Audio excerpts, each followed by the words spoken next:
Microsoft Excel का if error function बुनियादी तौर पर उस वक्त यूज़ किया जाता है कि जब हम ये चाहते हों कि किसी भी फॉर्मूला या फंक्शन में अगर कोई एरर आए तो उस केस में उस एरर को वो किसी और वैल्यू के साथ तब्दील कर दे।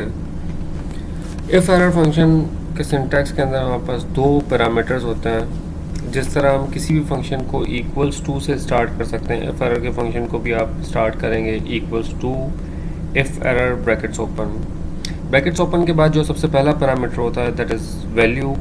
वैल्यू का पैरामीटर आइदर कोई फॉर्मूला हो सकता है या कोई फंक्शन हो सकता है जिसमें आप एक्सपेक्ट करते हो कि कोई एरर आने के चांसेस हैं। यहाँ पर आप वो फॉर्मूला फंक्शन लिखेंगे, कॉमा के बाद वैल्यू इफ एरर का पैरामीटर वो पैरामीटर होता है जहाँ पर अगर आप ये चाहते हैं कि इस स्पेसिफिक फॉर्मूला फंक्शन या वैल्यू में कोई एरर आए तो उस केस में उस एरर को किस स्पेसिफिक वैल्यू से तब्दील करें, वो वैल्यू आप यहाँ पर देंगे। इस स्पेसिफिक फंक्शन को हम एक प्रैक्टिकल एग्जांपल के साथ देखते हैं। हम यहाँ पर अक्सर ऐसा होता है कि हम यहाँ पर एक शीट डेवलप करना चाह रहे हैं, से हमारे पास यहाँ पर कुछ नंबर्स अवेलेबल हैं लाइक 10, 20, 30, 40, 50, 60 और हम चाहते हैं कि यहाँ पर इस नंबर्स को हम एक सेकंड नंबर के साथ डिवाइड करते हैं। हमने सिंपली यहाँ पर 4, 6, 4, 0, 2, 3 कुछ नंबर्स लिख दिए। हमने सिंपली क्या किया, equals to this number divided by this number और इस स्पेसिफिक वैल्यू को हमने ड्रैग कर लिया। आप देखेंगे हमारे पास तमाम के तमाम स्पेसिफिक सेल्स के अंदर उस फॉर्मूला का रिजल्ट आ गया सिवाय एक सेल के, क्योंकि इस सेल के अंदर हम वैल्यू को डिवाइड कर रहे हैं 0 से, तो हमारे पास डिवीजन बाय 0 का एरर आ गया। जब आपके पास किसी भी रेंज के अंदर एरर आता है तो एक और बुनियादी प्रॉब्लम आपके साथ हो जाता है, दैट इज़ अब अगर आप इस स्पेसिफिक रेंज को सम करेंगे तो सम का रिज़ल्ट भी आपके पास एरर की सूरत में ही आएगा।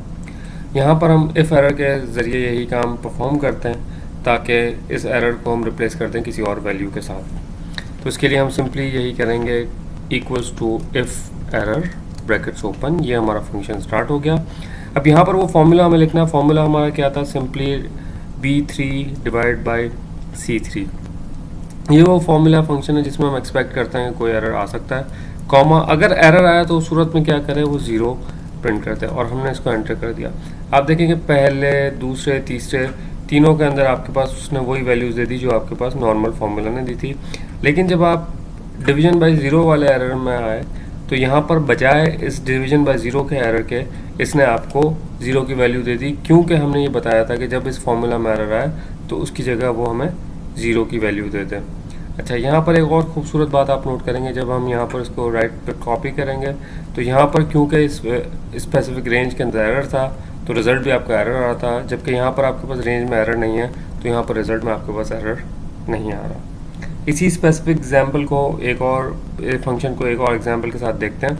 हम यहाँ हमारे पास यहाँ पर कुछ वैल्यूज़ टाइप हैं लाइक 10, 20, 30, 40, 50 एंड 60। हम चाहते हैं कि वी लुकअप के ज़रिए हम कुछ ऐसा काम करें कि हमारे पास यहाँ पर नंबर वैल्यू लिखी हुई हो, से 55, और उसका रिज़ल्ट हमें चाहिए हो। हम यहाँ पर रिज़ल्ट का कॉलम भी बना लेते हैं ABCDEF। और हम चाहते हैं कि जैसे हम यहाँ 55 को सर्च कर रहे हैं उसके आगे करस्पॉन्डिंग वैल्यू हमारे सामने VLOOKUP के थ्रू आ जाए, तो हम सिंपली VLOOKUP लिखेंगे इक्वल्स टू VLOOKUP। इस फंक्शन से आप वाकिफ़ हैं। हमने पहले लुकअप वैल्यू दे दिया और रेंज हमने बता दी ये पूरी रेंज है, कॉमा दूसरे कॉलम की वैल्यू ले और फॉल्स। जैसे आपने VLOOKUP लिखा तो यहाँ पर वैल्यू नॉट अवेलेबल का एरर आ गया। पॉइंट ये है कि जब आप 50 लिखेंगे, क्योंकि 50 वहाँ लिस्ट में मौजूद है तो इसने आपको ई दे दिया, लेकिन जैसे आप इसको 55 करते हैं तो ये आपको एक एरर दे देता है वैल्यू नॉट अवेलेबल का, क्योंकि उस लिस्ट के अंदर आपके पास 55 मौजूद नहीं है।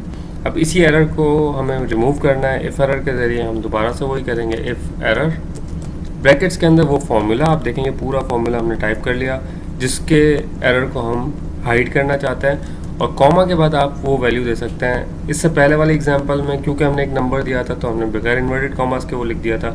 अगर हम यहाँ पर कोई मैसेज प्रिंट करना चाहते हैं, नो वैल्यू फाउंड, तो आप जो है इन्वर्टेड कॉमास के ज़रिए वो मैसेज दे सकते हैं और एंटर करेंगे। आप देखें अब जब मैं 70 देता हूँ तो नो वैल्यू फाउंड दे दिया, लेकिन 40 देता हूँ तो उसने उसके करस्पॉन्डिंग वैल्यू दे दिया। तो कंक्लूजन ये है कि माइक्रोसॉफ्ट एक्सेल का इफ एरर फंक्शन किसी भी फॉर्मूला या फंक्शन के रिज़ल्ट में कोई एरर आ रहा होता है उसको किसी दूसरी वैल्यू के साथ तब्दील कर सकता है, और इसमें आप कोई भी कैरेक्टर टाइप या नंबर टाइप वैल्यू से तब्दील कर सकते हैं।